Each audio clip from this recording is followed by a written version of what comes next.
Oh look, another stupidly expensive Pokemon card item for you to buy. But wait, because you never know who's going to scam you, and you never know if things are legitimate or not, and there's tons of reasons why you need to protect yourself when buying Pokemon card collectibles, especially on the vintage end of things and especially on the high-end side of things. But if all else fails, and I can't teach you how to protect yourself in today's video, the least I can do is teach you how to catfish the person who did scam you and ruin their lives financially. I'm only partially kidding, by the way. Kind of. Okay, roll that intro.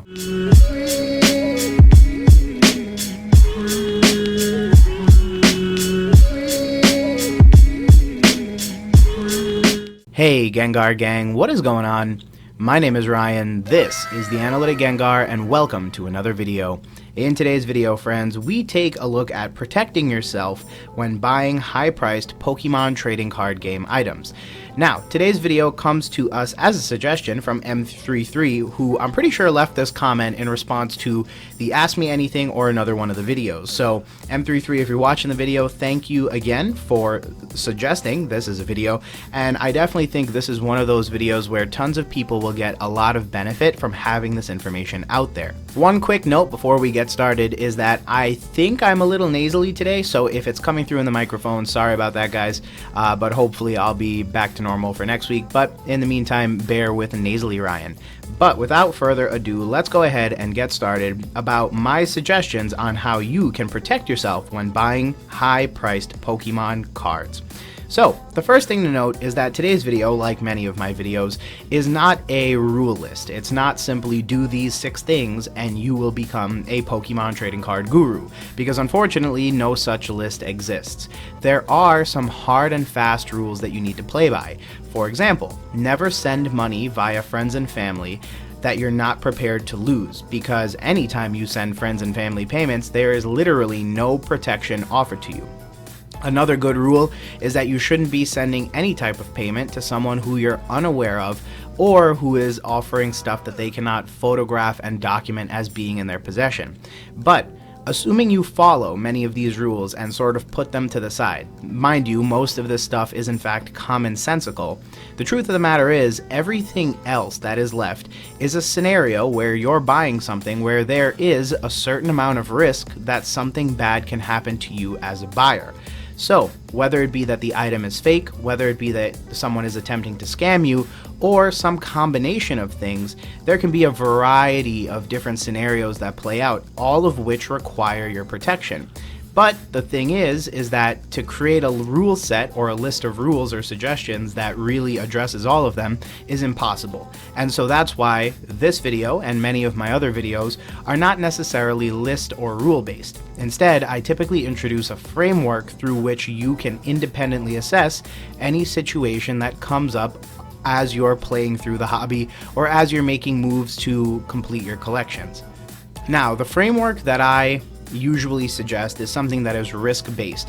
We look to identify the riskiest areas of a particular situation, and then, because we're looking at the risk, we're also then trying to identify the exceptions that exist that would raise red flags. And it's through the identification of these red flags that these frameworks become really, really valuable. So another way of thinking about it is that instead of looking at everything from a very positive perspective and then trying to find what's wrong or, following some set of rule set that hopefully gives you a yes or no answer, instead we take a look at the entirety of the scenario, we contextualize the scenario for which you're purchasing your item, and then, finally but not least, we make an independent decision, again, driven by the amount of risk that we're willing to tolerate, as well as the amount of risk that's inherent to the transaction that you're about to undertake.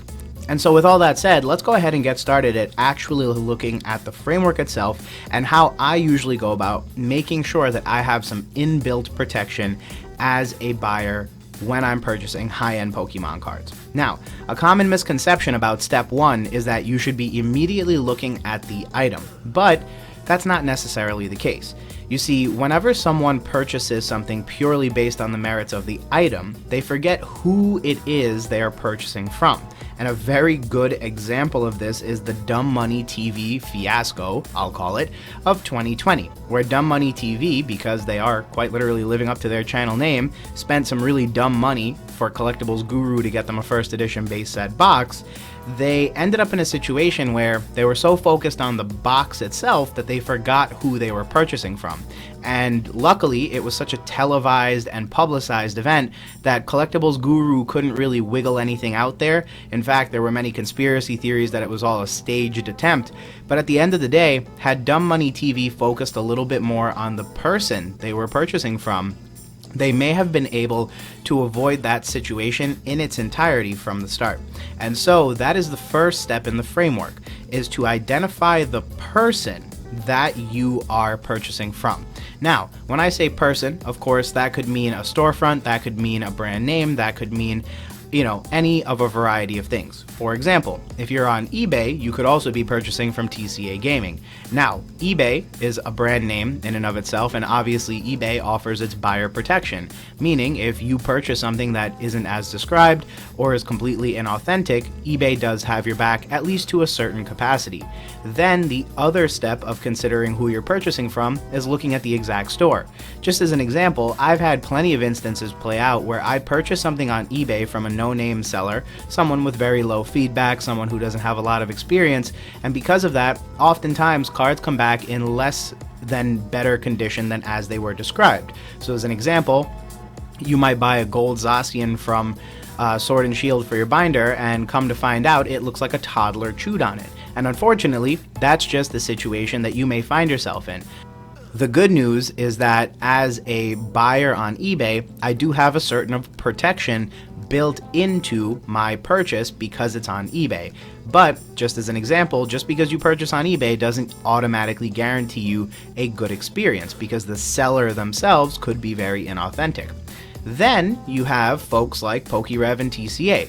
Typically, when you purchase from them, there are very little to no questions about the authenticity of the product, as well as the overall quality of the product. Typically, what you see is what you get, and that is the way that it is. And those are some of the larger names, but there are tons of eBay folks out there that do this stuff on a very frequent basis. There are also many local game stores that have developed quite a great reputation. And so, as you can see, there's tons of reasons why you want to go out of your way to vet the person that you're doing business with, or vet the business or the group of individuals that you're doing business with. This is by far the easiest way of avoiding issues, especially if you're looking to avoid issues, meaning you don't want to ever have to deal with this stuff. Only do business with qualified and well-trusted members of the community. And again, bear in mind, they don't have to be the big names of the hobby. There are many medium-sized and even small-sized sellers that have established sterling reputations for themselves. And so all it takes is a little bit of research, either on Instagram, on Facebook, on the local gaming stores, even on Reddit. And what you'll find is that there are tons of great quality places to do business from where realistically the rest of this framework doesn't apply, because you have their brand name to rely on as a source of authenticity. So bear in mind that the first thing you should do whenever you're looking is take a look at who you're doing business with and ask yourself a very simple question. Are these people risky? Has any of their past behavior, their past feedback as a seller, or their past actions ever caused a reason for concern and a reason for me to hesitate to buy something very expensive? Had Dumb Money TV asked themselves that question, maybe they wouldn't have had the fiasco that they did. And personally, I think they were very lucky that they had everything resolved. But the truth of the matter is, if you want to avoid a situation like that in its entirety, the best thing to do is to vet the person you're purchasing from. The second thing that you are going to do is then go ahead and focus in on the item. Now, as it comes to the item, I'll go ahead and split this into two parts. This is where we kind of differentiate between modern and vintage. Now, assuming that in the first part of this exercise, you went ahead and vetted the seller, the actual person selling, and let's just say it's a local game store like Safari. Well, They typically only sell modern stuff, but you know their stuff is good because, again, this is a store that I purchase from personally, and no, this isn't a sponsored video, but I will shout them out because I do think they do a lot of good for the community. So, as it relates to Safari, whenever I'm buying my modern product, I have no questions or concerns because I know they are a legitimate business and their modern product will always be up to par. They've even gone as far as to differentiate their inventory as stuff that you should open and stuff that you should collect. And the way that they say that is imperfect seals or perfect seals. Meaning, if it has an imperfect seal, it's probably not going to be the best booster box for display or the best ETB for display. It might have a slight nick in the plastic, it might have loose plastic, etc., etc. These are the kind of stores that you want to do business with, and as you can see, that first step is really important. But then, on the second step of this equation, when it comes to the modern product, you really want to focus in on a few different things. One, are you holding this long term as a sealed product? Because if such is the case, you're probably going to need to ensure that this item is up to par. Now, kind of in line with my how to be a good buyer video, you should probably ask a lot of questions. Remember, up until the point where you've transacted, you still have your money in your pocket, so you don't have to spend that money if you're not satisfied. And realistically, you should be asking all of the questions you need before deciding to purchase an item, because this way you really do have your heart set and you do have a really good understanding of the item prior to purchasing. And then the other thing to consider for modern is, if you are opening it up, to make sure to keep your own expectations in mind. Again, one of the things that I like to stress is being a understanding buyer, and just because you buy a booster box doesn't mean you're guaranteed a gold card, for example. So again, tempering your own expectations and keeping them in line with what is standard for our hobby or for any given set is another important thing to consider. Now, when it comes to modern product, the condition is usually going to be the toughest thing to decide on. But again, the best thing you can do to avoid problems is to decide whether or not you're keeping it sealed, and then if you are, being a little bit more extenuating with your standards to make sure that you get the item that you want, and then this way you don't even have to worry about purchasing a very, expensive thing and then making a really bad mistake on the back end because you found out that that $400 ETB case actually had a slight crush in one of the corners or an imperfect security seal that may take away from its future value in the long run. Now, as it comes to vintage, things become a little bit more complex.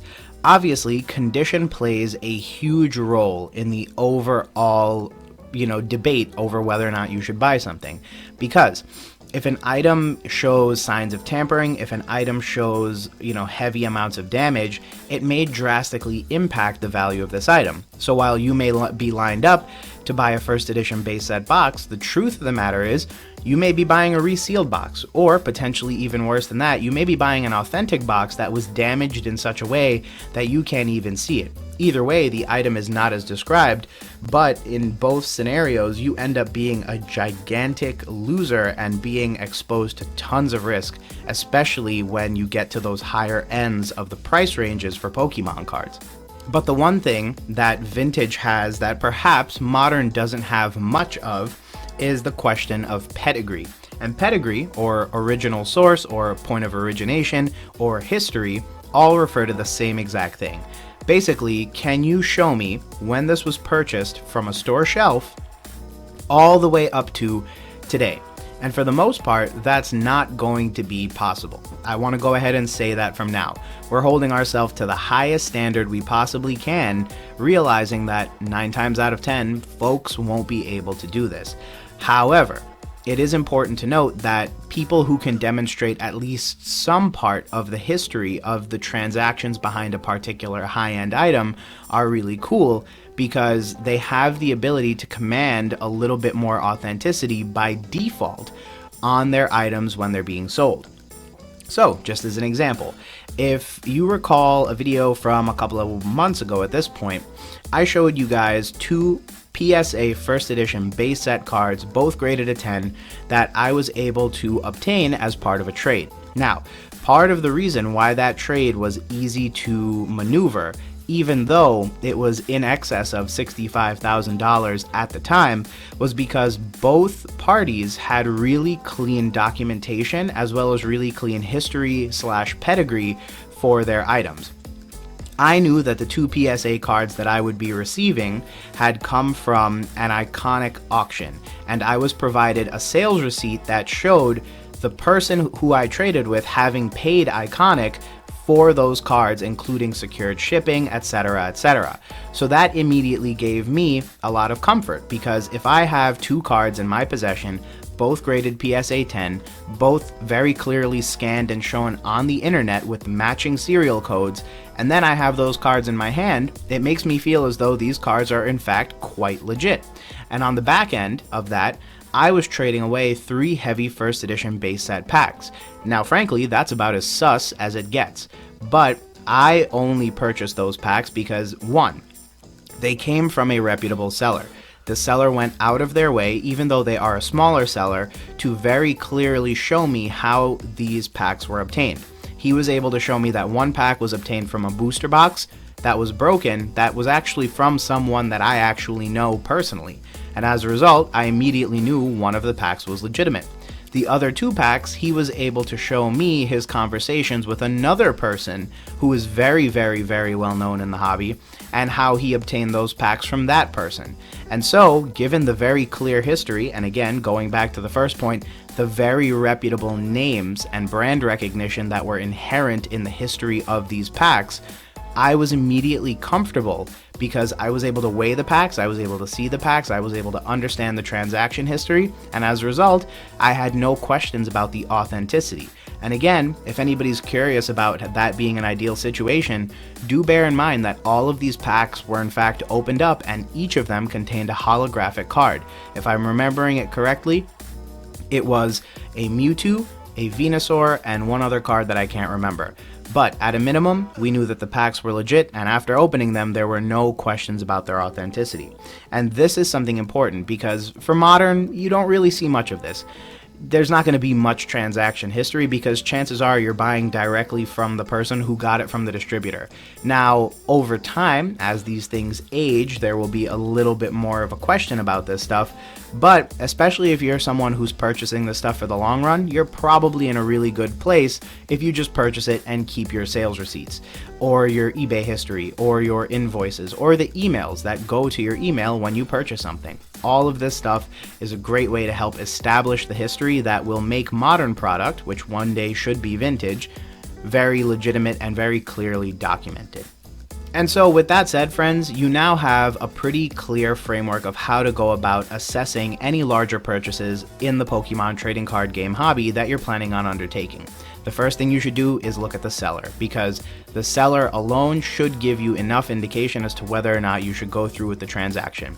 We've seen time and time again that really bad or really unreputable sellers often result in really bad scenarios playing out. And if you purchase from very high quality sellers, regardless of their size, you know that you're in a good position to really have some authentic product brought to you.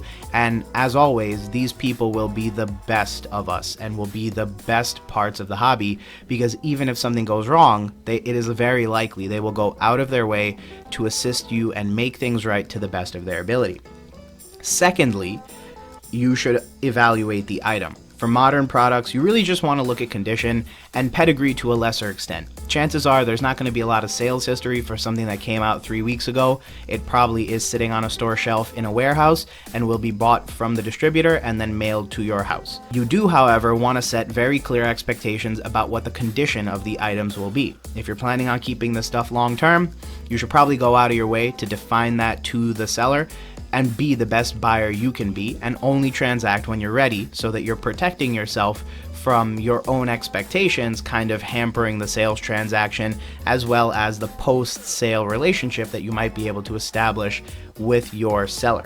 And then for vintage, not only do you want to consider condition from the capacity of, hey, is this a good looking box, but you also want to consider it from the capacity of, hey, does this show obvious signs of tampering or damage that, may impact its authenticity? And then secondly, you want to consider the pedigree, which is that overall sales history and, questions about its existence. It's very unlikely that someone's going to be able to show you the original receipt from when this thing was bought from Toys R Us back in 2005 or from WotC directly in 1999, but asking for very clearly well-documented history helps, because it helps establish not only the authenticity, but also who has had their hands on this item over a period of time, and that can again help to re-legitimize and re-establish some of the history as well as the overall consensus and authenticity on a particular product. And so, friends, with all of that said, thanks as always for checking out another video. I do hope you all found this video helpful, and if you did, feel free to leave a like on the video. Of course, I'm sure there'll be tons of questions, so feel free to leave those down below. I personally believe that this is the exact framework that I've basically been following for the better part of 15 years. I take a look at the seller first and I'm like, yo, what's good with you? And if I determine, hey, there's something good with you, then I'm usually willing to throw a little bit more money your way. After that, it's really then just a question of me trying to evaluate, manage my own expectations, get as much documentation as needed to make myself comfortable, and move along to finish the transaction. And if at any point in that I think it's too risky and I'm not willing to risk the amount of money that the transaction will have, I repeat, do not go through with that transaction. And if you do that, you will be protected from the fair majority. I don't want to say 99%, but I can certainly say 95% of all transactions that may go down. I think the one golden rule you should follow is never send any money to anyone you're not prepared to lose unless there is some sort of established buyer protection there in the contract of your transaction. And with all that said, friends, like I said, questions down below. If you're not already, feel free to subscribe to the channel and join the Gengar Gang. And as always, friends, thanks again for stopping by, and we will talk soon. Peace.